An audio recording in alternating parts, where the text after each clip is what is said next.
And a Michigan political power couple tied closely to President Trump is making waves tonight for their help promoting last week's D.C. protests. One is a state lawmaker in Lansing. The other is poised to lead the state Republican Party. Well, tonight, many say they shoulder some of the blame for the toxic political environment that has triggered so much unrest. 7 investigator Ross Jones is live tonight with more on the political power couple you've probably never heard of before. Ross? Carolyn, good evening. Donald Trump will be out of power in 9 days, if not sooner. But Matt and Meshawn Maddock aren't going anywhere. My name is Meshawn Maddock, and I sat on the National Advisory Board of Women for Trump. Meshawn Maddock was proud to address a crowd of thousands last Tuesday in Washington, the day before protesters would descend on the Capitol. She helped bring scores of Trump supporters from Michigan to the event that would ultimately turn deadly. We have over 19 buses, I heard this morning, that are leaving and have left from Michigan heading this way. Today, she is running unopposed to become the next co-chair of the Michigan GOP, and her rise in state politics coincides with Donald Trump's.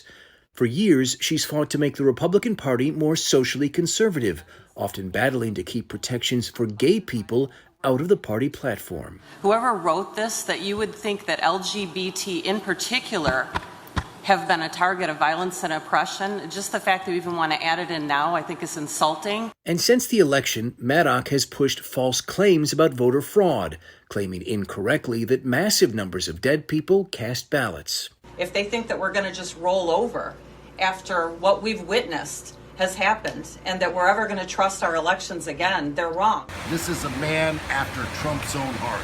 Her husband, Matt, was a bail bondsman before he was elected to the state house in 2018.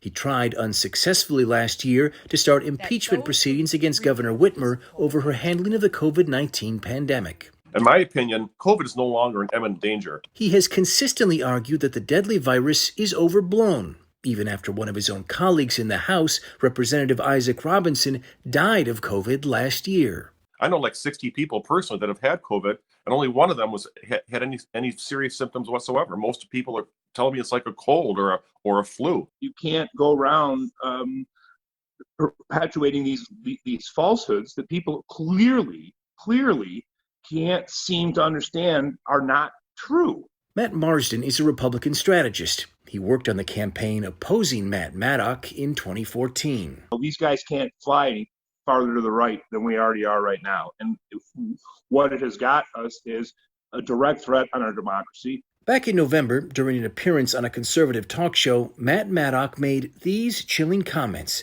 that seemed to predict the horrifying scenes that would play out less than 2 months later. As soon as we lose our faith in elections, the next step after that, same thing happened with the Civil War.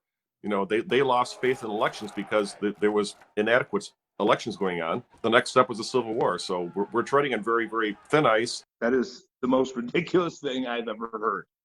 And any discussion of Civil War and going back is the most ridiculous, backward line of thinking. And it's exactly what leads to people waving Confederate flags in our nation's capital.